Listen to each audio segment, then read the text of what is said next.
युद्ध के समय में कई सारे अधिकार सरकार को प्राप्त होते हैं, आज उसका उपयोग नहीं कर सकते। ये असाधारण परिस्थितियों में स्पीकर को हटाने के लिए, लोकसभा हटाने के लिए किया गया प्रावधान है। ये रोजमर्रा की चीज नहीं है, इसका उपयोग रोज रोज नहीं करना चाहिए, कोई ऐसी घटना हो तब करना चाहिए।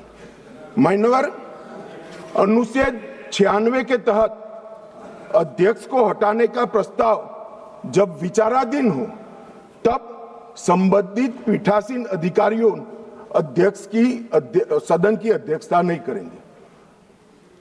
क्या हुआ, पहले 3 बार आया, मैंने कहा तीनों बार प्रस्ताव कांग्रेस पार्टी सत्ता में थी तब आए, हम नहीं लाए थे मगर आए।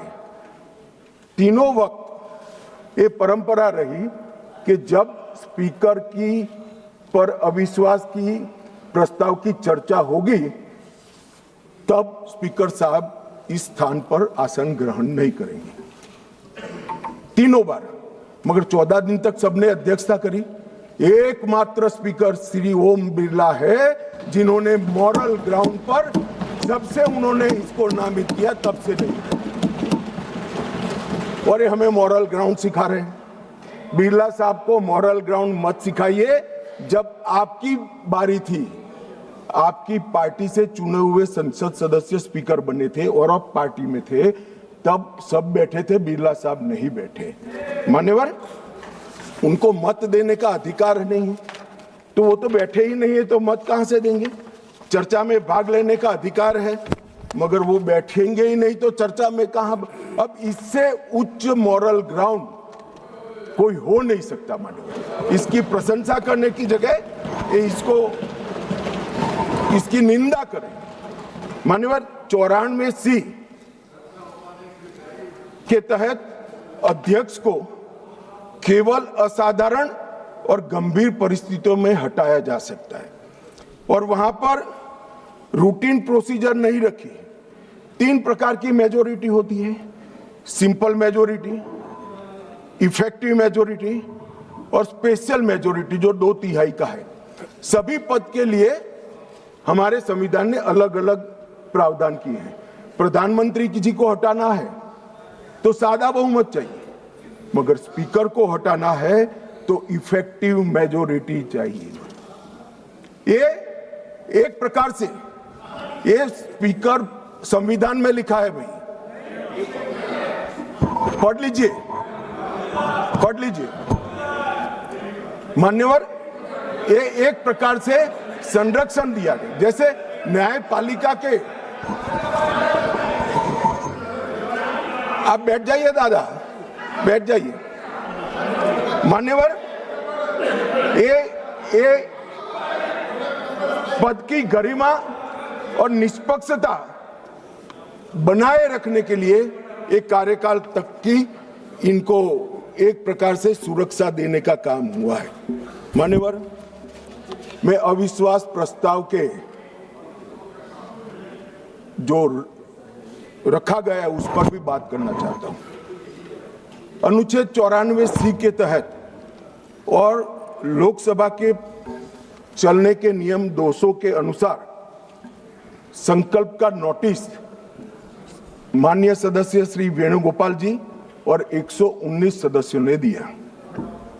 अब शायद वो आधे अधूरे मन से ही लाए होंगे प्रस्ताव। पूरे देश को, दुनिया को मालूम है कि यीशु का 2026वां वर्ष चल रहा है। उन्होंने अंदर तिथि में 2025 लिखी है। उन्होंने ऐसा सोचा कि इससे स्पीकर साहब रिजेक्ट कर सकते हैं। उन्होंने संकल्प ही संलग्न नहीं किया। जो संकल्प होता है वो संलग्न करता है, मगर भूल गए, वो कॉपी संलग्न नहीं की। उनको लगा कि स्पीकर साहब इसके कारण रिजेक्ट कर देंगे और जब ये इनके ध्यान पर ला दिया गया तो उन्होंने नोटिस वापस ले लिया और दूसरा नोटिस आ गया। अब दूसरे नोटिस की बात करता हूं। दूसरे नोटिस में एकमात्र सी गौरव गोगोई के एक्चुअल हस्ताक्षर से बाकी सारे जेरोक्स थे। ये नियमों अनुसार रिजेक्ट होने का मामला है और फोटोकॉपी नहीं चलती है। सदन के सदस्य ने एक्चुअल हस्ताक्षर वाला नोटिस देना होता है। साहब चलो मान लो एक्स्ट्राऑर्डिनरी सर्कमस्टेंसेस है, वो विपक्ष के सदस्य स्पीकर साहब के सामने अविश्वास की प्रस्ताव लाना चाहते हैं, मगर इतनी गंभीरता नहीं है कि नियमों के अनुसार लाए, नियमों के अनुसार लाए। माननीय, ये नियम पढ़ते ही नहीं है। कोई पार्टी के नियम से सदन नहीं चलेगा, इस लोकसभा के नियमों से ही ये सदन चलेगा। मान्यवर, फिर भी स्पीकर साहब की ऑफिस ने उनको मौका दिया कि भाई इतने इतने गलतियां हैं, आप सुधार लो। फिर अब उनको शर्म आई कि अब तो सुधारना ही पड़ेगा, ये तो रिजेक्ट करेंगे ही नहीं, तो फिर सुधार कर उसको दायर कर दिया।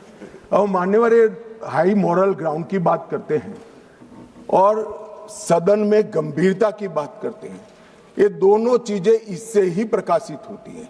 हाई मॉरल ग्राउंड ये है कि दो बार नियम अनुसार अविश्वास का प्रस्ताव न होने के बावजूद श्रीमान बिरला जी ने, हमारे अध्यक्ष जी ने उनको मौका देकर नोटिस सुधारने के लिए मौका दिया।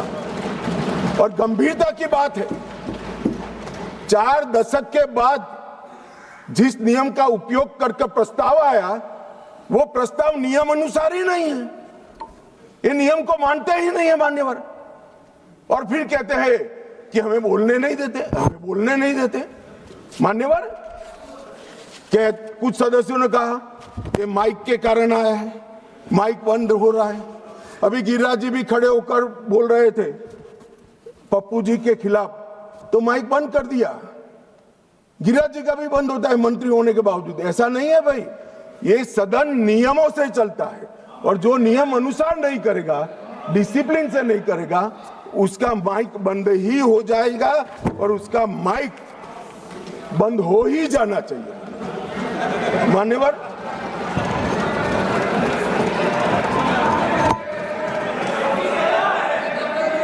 मान्यवर, उन्होंने नोटिस दिया, अंतराल के बाद सदन फिर से शुरू हुआ। 9 तारीख को 14 दिन समाप्त हो गए। अब वो प्रस्ताव किसका था? तो विपक्ष का था। हम तो तैयारी कर आए थे, स्पीकर साहब चेयर पर भी नहीं बैठे। उनके खुद के प्रस्ताव के प्रति भी वो गंभीर नहीं है।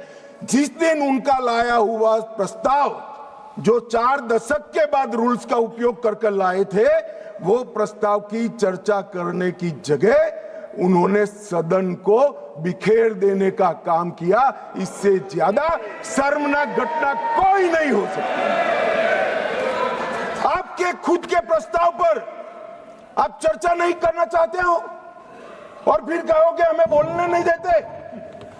बिजनेस एडवाइजरी कमेटी ने सबकी सहमति से 9 तारीख मुकर्रर की थी मान्यवर, वो भी बैठे थे। हम सबको मालूम है बोलने के विषय बिजनेस एडवाइजरी कमेटी तय करती है, सदन का बिजनेस एडवाइजरी कमेटी करती। आपकी सहमति से 9 तारीख को आया और ये इससे सहमत नहीं, सदन को डिस्पर्स कर लिए मान्यवर। और मैंने तो साहब ये कितनी गंभीरता है मैं बताता हूं। इन्होंने पूरे भाषण मैंने ध्यानपूर्वक पढ़े भी है, सुने भी है मान्यवर। 80% से ज्यादा भाषण स्पीकर के कंडक्ट पर नहीं है,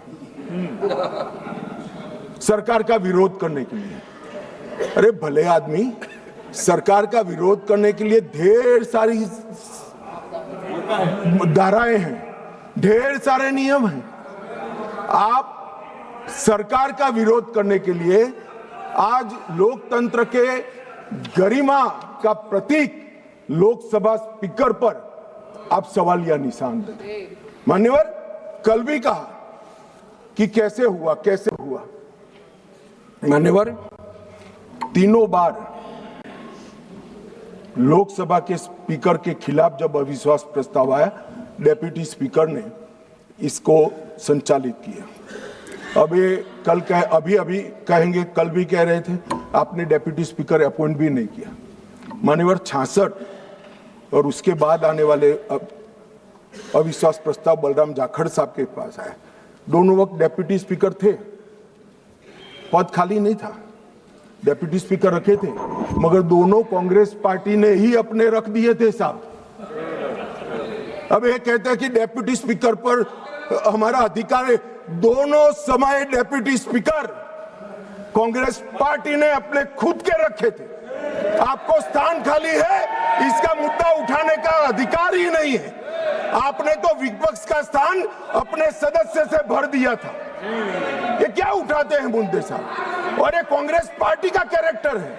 मैं आज इसमें जाना नहीं चाहता, अगर विरोध करेंगे तो जाऊंगा भी। मान्यवर फिर उन्होंने कहा, भाई एसवी के राव आपकी पार्टी के सदस्य थे और दोनों बार एसवी के राव उपाध्यक्ष थे।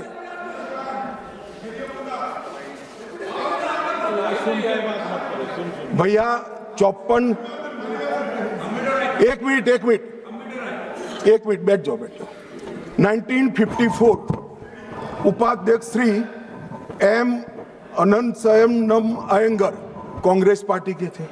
1966 एसवी के राव उपाध्यक्ष, वो भी कांग्रेस पार्टी के थे।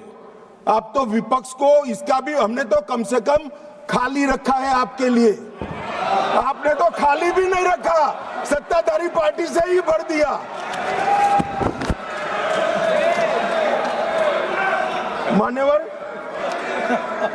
मान्यवर हमें परंपराएं सिखाते हैं। मान्यवर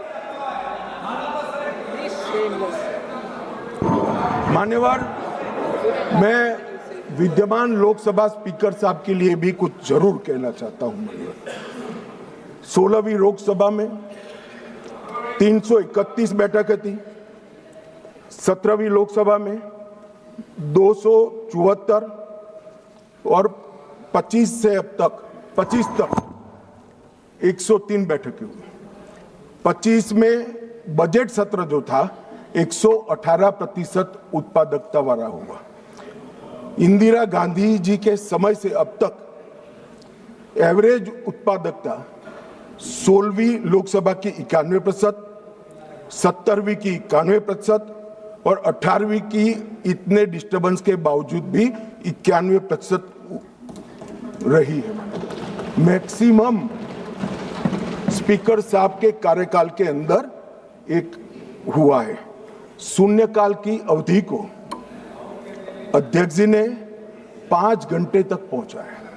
साहब मुझे भी विधायक सांसद रहते हुए 30 साल हुए, मैंने कभी नहीं देखा रात को 12 बजे तक सदस्यों को शून्यकाल उठाने का मौका हमारे स्पीकर, लोकसभा स्पीकर 202 सांसदों को मान्यवर प्रश्न उठाने का मौका मिला और 19 में जुलाई में 161 सांसदों को शून्यकाल उठाने का मौका दिया गया। मान्यवर अब ये कहते हैं मौका नहीं मिलता है। मान्यवर नई आवाजों को प्रोत्साहन करना भी स्पीकर का एक नैतिक दायित्व होता है। 19 में रिकॉर्ड 78 महिलाएं संसद में चुनकर आई। सभी महिला सांसदों को बोलने का अधिकार हरेक को 78 की 78 महिला सांसदों को बोलने का अधिकार हमारे स्पीकर साहब ने दिया है। बिरला जी के आग्रह से सदन के अंदर क्षेत्रीय भाषाओं का उपयोग भी बढ़ा और लगभग 14 भाषाओं में भाषण यहां पर करा गया।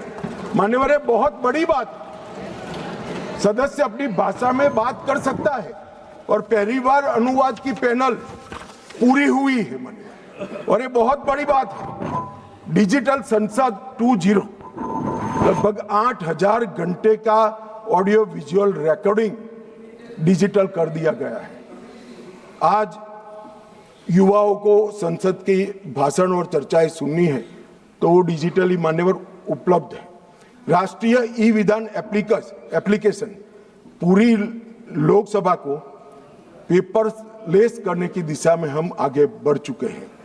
और मान्यवर राष्ट्रमंडल अध्यक्षों के पीठासीन अधिकारियों का 28वां जो सम्मेलन हुआ, इसमें बिरला साहब के भाषण को उपस्थित सभी संसद के स्पीकर्स ने इसकी बुरी बुरी प्रशंसा कर संसद की बढ़ाया।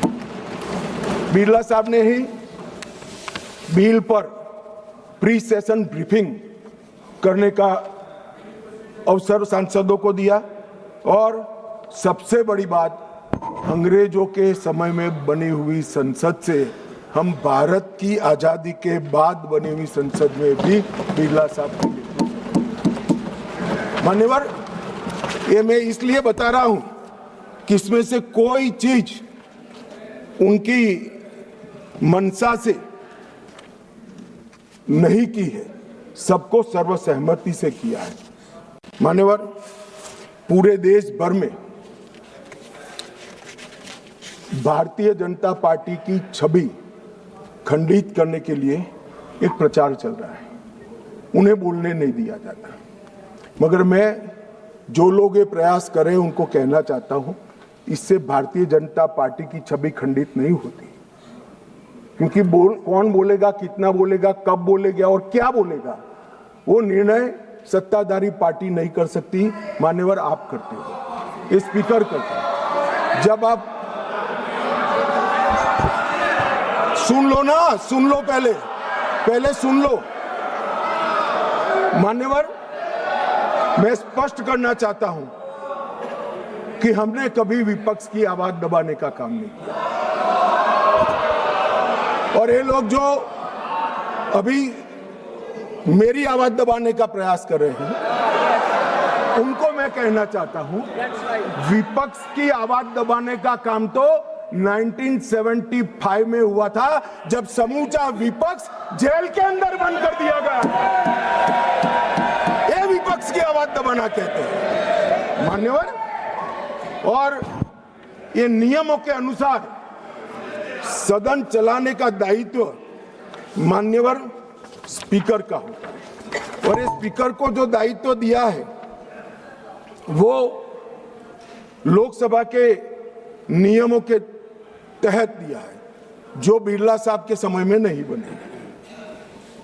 349 इनकी अविश्वास की प्रस्ताव में जिस स्पीकर के अधिकार के कारण अविश्वास प्रस्ताव लाए, मैं सब स्पष्ट करना चाहता हूं। सदन में सदस्य का समग्र आचरण कैसा हो, वो तय करने का अधिकार नियम संख्या 349 में पीठ को दिया है, आसन को दिया है। बोलते वक्त भाषा, प्रासंगिकता और मर्यादा, तीनों उसका निर्णय करने का काम माननीय अध्यक्ष जी को दिया है। मैंने पहले भी कहा कि मैं आज यहाँ स्पीकर साहब के अविश्वास के प्रस्ताव पर बोल रहा हूं, तो इस देश में माओवाद समाप्ति के कगार पर आया, इस पर नहीं बोल सकता, इसकी प्रासंगिकता नहीं है मान्यवर। और कितना बोलना है, इसके लिए भी कुछ नियम बने हैं, कुछ परंपराएं बनी हैं। और मान्यवर, ये जो कहते हैं, मैं आज कांग्रेस पार्टी को थोड़ा बताना चाहता हूं। मान्यवर, 70वीं लोकसभा कांग्रेस पार्टी को 157 घंटे और 55 मिनट का समय दिया गया, जबकि उनके 52 सदस्य थे। इसकी तुलना में बीजेपी को 349 घंटे और 8 मिनट दिए गए, जबकि हमारी सदस्य संख्या 303 ही। प्रोरेटा देखे तो बीजेपी से कांग्रेस पार्टी को 6 गुना अधिक समय देने का काम स्पीकर साहब ने किया है। मगर साहब, सीन कैसा है? दूसरे शब्दों में बीजेपी के पास 6 गुना अधिक सदस्य थे, मगर हमें अन्याय हुआ है। और 18वीं लोकसभा में कांग्रेस पार्टी द्वारा कल तक 71 घंटे बोला गया, उनके पास 99 सदस्य हैं, और भारतीय जनता पार्टी को 71 बनाम 122 घंटे मिले हैं, जबकि हमारे 239 सदस्य हैं। तो एक प्रकार से इसमें भी 18वीं लोकसभा में भी कांग्रेस को भाजपा से 2 गुना समय। और मान्यवर, विपक्ष के नेताजी का ग्रीवेंसेस है कि मुझे बोलने नहीं दिया जाता, विपक्ष के नेता की आवाज दबा देते। अब मान्यवर, मैं उनको पूछना चाहता हूं, कांग्रेस पार्टी में 157 घंटा 55 मिनट बोला गया, वो कौन बोलेगा, वो तय कौन करेगा? स्पीकर करेंगे क्या? नहीं, वो तय आपको करना है, विपक्ष के नेता ने करना है। मगर बोलने का मौका आता है तब जर्मनी होते हैं, इंग्लैंड होते हैं मान्यवर, और फिर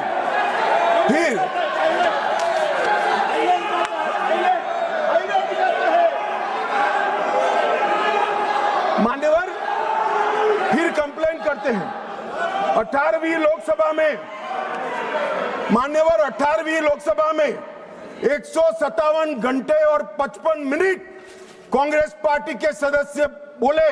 मैं आपके माध्यम से विपक्ष के नेता को पूछना चाहता हूं, आप कितना बोले? क्यों नहीं बोले? कौन से स्पीकर ने रोका था आपको? कोई नहीं रोक सकता। एक गलत प्रचार किया जा सकता है, किया जा रहा है लोकसभा को बदनाम करने को। मान्यवर 18वीं लोकसभा में, इस लोकसभा में जो सदन अभी अस्तित्व में है, 71 घंटा दिया गया आपको, कितना बोले भाई? और क्यों नहीं बोले? वो तो आपका अधिकार है, कौन बोलेगा? अरे वो छोड़िए साहब, विपक्ष के नेता की पार्टी लोकसभा स्पीकर पर अविश्वास का प्रस्ताव लेकर आई है, उस पर भी विपक्ष के नेता कुछ नहीं बोलते हैं। तो भैया क्यों लाए हो प्रस्ताव? मान्यवर, ये बोलने नहीं देते हैं, वो ठीक नहीं, वो बोलना नहीं चाहते हैं, और बोलना चाहते हैं तो नियम अनुसार बोलना नहीं आता है। ये कोई सभा नहीं है, यहां पर हर सदस्य ने लोकसभा के नियमों के अनुसार बोलना है।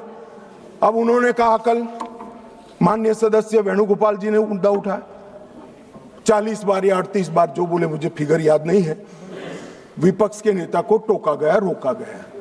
भाई स्पीकर के द्वारा एक बार टोकने के बाद दूसरी बार आप वही बात करोगे तो स्पीकर के पास क्या विकल्प रहता है? जब यहां से श्री राजनाथ सिंह जी ने कह दिया कि अप्रकाशित पुस्तक है, आप मैगजीन को कोट नहीं कर सकते, और मैगजीन भी वो जिसकी छवि उनके पार्टी के मैगजीन की हो। मान्यवर, इसको कोट कर लोकसभा में बोलने का किसी को अधिकार नहीं है। मगर आप उसी विषय पर बोलोगे तो आपको टोकना पड़ेगा। फिर उन्होंने कहा, वो उसके बाद SIR पर चर्चा थी, मैं यहीं बैठकर उनको सुन रहा था। मेरे जवाब में वो खड़े हो गए, स्पीकर साहब ने उनको बोलने के लिए कहा। ऐसा नहीं है, नहीं कहते हैं, मेरे भाषण के बीच में मुझे भी बिठा दिया और विपक्ष के नेता को बुला दिया। तो उन्होंने कहा, आप पहले मैं कहता हूं वो बोलिए। अब साहब मुझे बताओ, किसी भी वक्ता का भाषण कोई अन्य वक्त संसद सदस्य कैसे तय कर सकता है?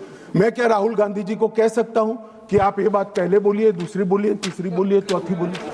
नहीं कह सकता। अगर मैं नहीं कह सकता तो वो भी नहीं कह सकते। मान्यवर, वो कहते हैं कि ये करिए, फिर भी सदन डिस्टर्ब किया तो अचानक उनको एक आइडिया आया कि एक आइडिया है। फिर अपने आप उन्होंने आइडिया को सर्टिफाइड कर दिया, गुड आइडिया, ऐसा करके सर्टिफाइड। आइडिया क्या था कि मेरी प्रेस कॉन्फ्रेंस पर बहस हो जाए। भाई ये साख मार्केट नहीं है, लोकसभा है, यहां बहस के विषय तय होते हैं। और आपके परनाना से लेकर आपकी दादी जी से लेकर आपके पिताजी तक बड़े बड़े नेता थे भारत के, किसी की प्रेस कॉन्फ्रेंस पर लोकसभा ने बहस नहीं करी है मान्यवर। और अगर ये अपेक्षा करते हैं कि इनकी महान प्रेस कॉन्फ्रेंस पर जिसकी बुनियाद झूठ थी, उस पर सदन बहस करे, तो इस सदन का स्तर न गिरने देकर श्री ओम बिरला जी ने सदन पर उपकार किया है।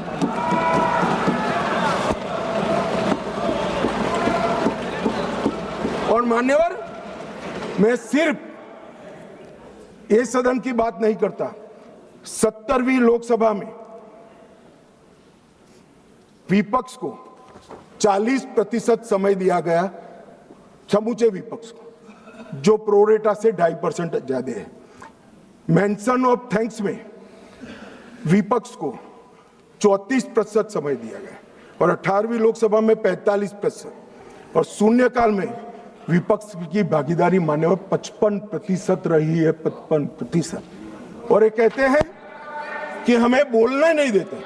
मान्यवर किसको बोलना, किसको बोलना, किसको बोलना वो अधिकार उस दल के नेता का है। जब आप स्वयं बोलना नहीं चाहते हैं, कोई आपको कैसे बुला सकता है? आप स्वयं बोल, इतने घंटों में आप जब भी चाहे बोल सकते थे, मगर भाई बोलना तो ये अविश्वास प्रस्ताव आने के बाद भी नियम अनुसार ही बोलना पड़ेगा। और अगर नियम की समझ नहीं है तो 2 सीनियर सांसदों से किसी को भी समझना पड़ेगा। मान्यवर, इसके अलावे किसी को नियम तोड़कर बोलने की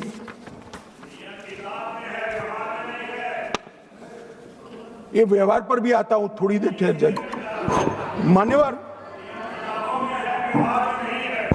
ये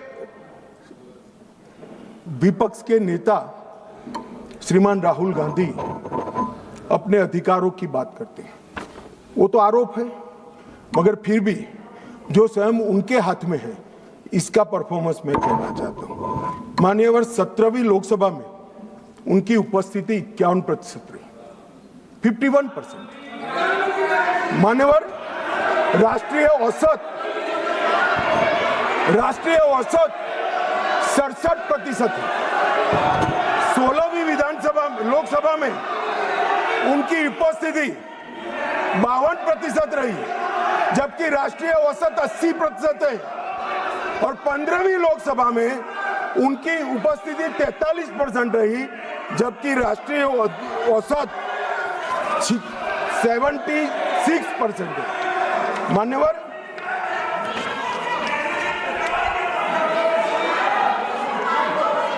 ये तो सब ऑन रिकॉर्ड है ना। मान्यवर, ये मुझे बोलने नहीं देते। देखिए, देखो साहब, ये मुझे बोलने नहीं देते जब तक ये नहीं करेंगे आप नहीं।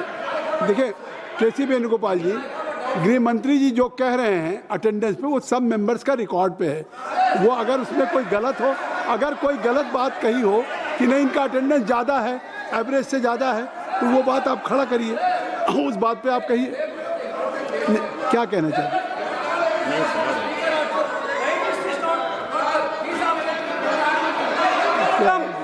Sir, is this non-confidence motion against LOP or Speaker, sir? नहीं, I thought that Home Minister is talking about the non-confidence motion against LOP. He is quite Complaint against LOP. No, he is quite This is non-confidence motion against Speaker. No confidence against motion LOP. against Speaker. And it has been brought by your Congress party. Now गृह मंत्री जी, माननीय गृह मंत्री, अरे छोड़िए, तो वो नहीं बोलेंगे। नहीं, गृह मंत्री जी अगर गृह मंत्री जी बता रहे हैं कि क्या अटेंडेंस है उनकी, तो वो बात करेक्ट है, फैक्चुअल है गृह मंत्री जी। अब माननीय अध्यक्ष जी, 16वीं लोकसभा में 2014, 15, 17 और 18 एक भी राष्ट्रपति के अभिभाषण के धन्यवाद पर इन्होंने हिस्सा नहीं लिया। 16वीं लोकसभा में पूरी लोकसभा बजट पर की एक भी चर्चा में इन्होंने हिस्सा नहीं लिया मान्यवर। और एक भी, सुनो, अब सुनना पड़ेगा, एक भी मान्यवर सरकारी विधेयक पर चर्चा में हिस्सा नहीं लिया है। वो कहते हैं हमें बोलने नहीं देते। मान्यवर, 16वीं लोकसभा में और 17वीं लोकसभा में 19, 20 और 21 राष्ट्रपति अभिभाषण पर हिस्सा नहीं लिया। 19, 20, 22, 23 केंद्रीय बजट पर चर्चा में हिस्सा नहीं लिया और एक बिल छोड़कर एक भी विधेयक में भी चर्चा पर हिस्सा नहीं लिया। 18वीं लोकसभा 25 में केंद्रीय बजट पर की चर्चा में भाग नहीं लिया और मान्यवर उनकी पार्टी 4 दशक के बाद हम सब अफसोस कर रहे हैं ऐसा प्रस्ताव लेकर आई है। ये स्पीकर साहब की निष्ठा पर सवाल करने वाला जो प्रस्ताव रखा है उस पर भी उन्होंने हिस्सा नहीं लिया। अब ये कहते हैं हमें बोलने नहीं देते। मेरा कहना है कि वो बोलना नहीं चाहते। मान्यवर कई सारे ऐसे विधेयक हैं, बहुत महत्वपूर्ण युगांतकारी विधेयक है। भूमि अधिग्रहण हिस्सा नहीं, संविधान का 122वां संशोधन हिस्सा नहीं, आधार प्रणाली हिस्सा नहीं, मुस्लिम महिला तलाक विधेयक हिस्सा नहीं, जम्मू कश्मीर पुनर्गठन विधेयक हिस्सा नहीं, 370 को रद्द करना हिस्सा नहीं, नागरिकता संशोधन सीएए हिस्सा नहीं, महामारी रोग संशोधन विधेयक हिस्सा नहीं, पूरा शीतकालीन सत्र अनुपस्थित रहे, भारतीय न्याय संहिताओं के 3 युगांतकारी कार्यक्रम आए, बिल आए, हिस्सा नहीं, इनकम टैक्स सुधार का बिल आया, हिस्सा नहीं, वित्त विधेयक 24 हिस्सा नहीं, और मान्यवर वक्फ संशोधन बिल हिस्सा नहीं, वंदे मातरम 150 साल की चर्चा हिस्सा नहीं, और कैप्टन शुभांशु शुक्ला पर अभिनंदन प्रस्ताव में भी हिस्सा नहीं। मान्यवर ये बोलना नहीं चाहते।